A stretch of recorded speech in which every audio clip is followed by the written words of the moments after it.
Hello everyone, this is Jibu again for a new video demonstrating how to use the Earthdawn API and character sheet on Compendium and the Roll20. This is, I think, my fourth or fifth video, and this video we enter in the fun stuff, meaning rolling dice and actually making some combat here. So this will be both useful for the GMs and players.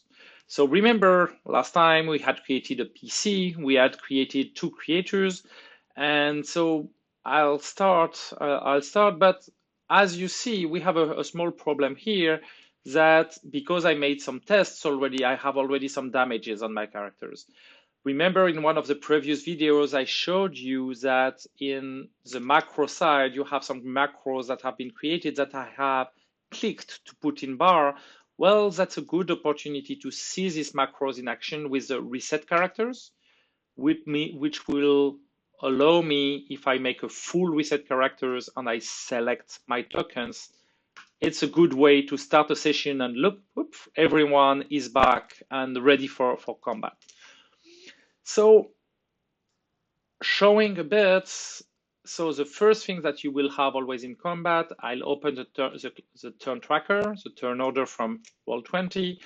And one of the things that is very interesting is that you could, and this is practical for GM, you can select multiple tokens when you have the APIs, and either on the token actions or if you put on your lower bar, you will be able to roll the initiative for all.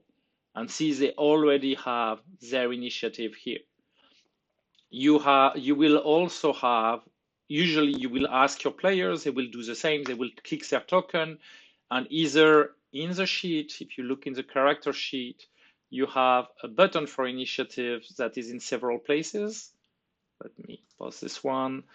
If you go in combat here, you will have the things that are useful, and you will have your initiative here and here, and you could also select your token and click on initiative here.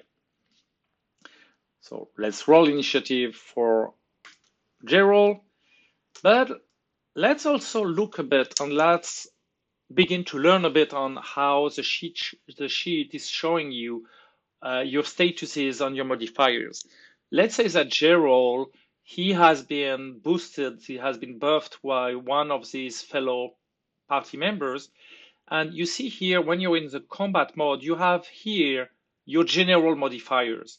Here is somewhere where you can actually apply your modifiers to all actions, all effects, your defenses, your attacks, your damage.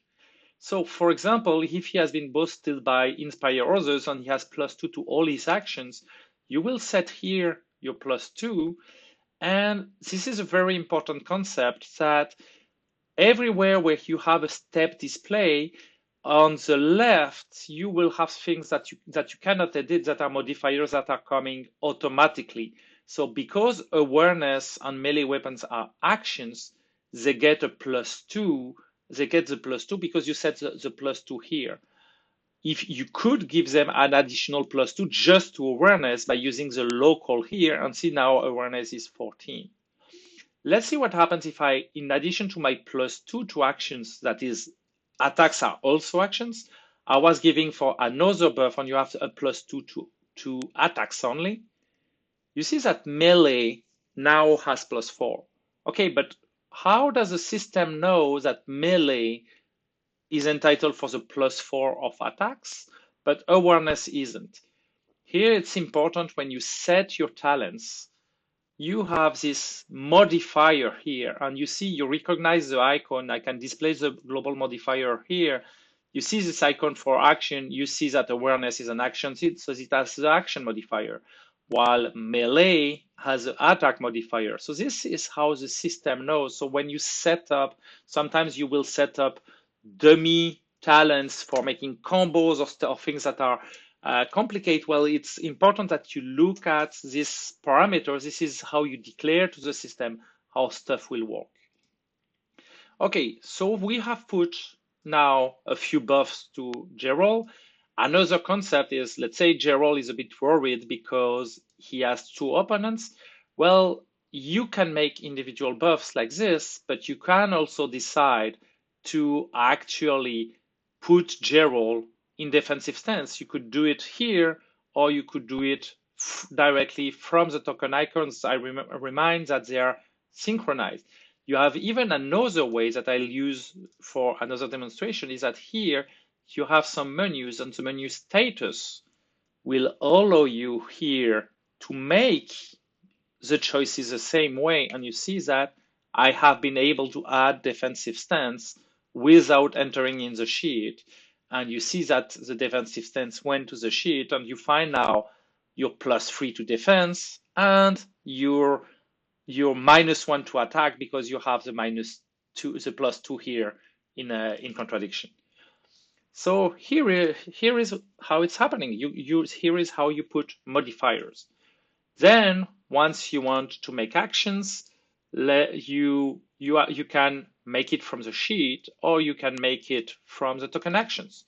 So for JRoll, let's ignore the actual initiative, and let's say that JRoll will be attacking our dragon silverback ape here.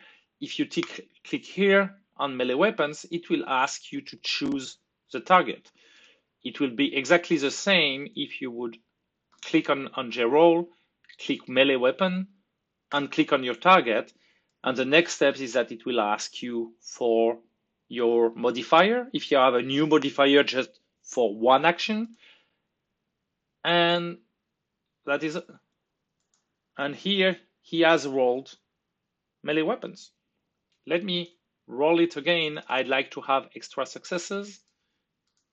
And so I'm rolling melee weapons. I'll give him a +5 just to be sure that he has extra successes. I'll put karma, and he has 1 extra success. Well, now that he has 1 extra success, you could use this extra success for bonus damage. Well, here you have a dialog that appears that is allowing you to choose what you will do with your extra successes, bonus damage or special maneuver, or it will allow you to choose one of your damages. You see your weapons, dagger and short sword, but you also see your surprise strike that is a talent, damage talent. Remember that we linked surprise strike to the short sword, so surprise strike will actually have the full step. So I could bonus damage, up. I will ask 1 extra success to go to the next damage. And now I can choose my damage. I will choose surprise strike. Because it's a talent, I can apply karma, and it rolls. And you see, I have my -3 from defensive stance. I have my +2 because of the extra success. It's a step 11 plus 1. This gives me a total of 25 damage. And now this is all the API that is giving you this step-by-step into your combat. You're able to apply the damage to the silverback ape. You could say maybe you, for any reason, it doesn't remember right your target. You could also say, no, let me choose who I apply the damage to. So you could, here you could say, no, I was attacking the other one, in fact, and you could apply the damage here. Ask you last time, is there anything you forgot? And you could modify your damage. Let's say that you forgot a +5 because you forgot something at some point.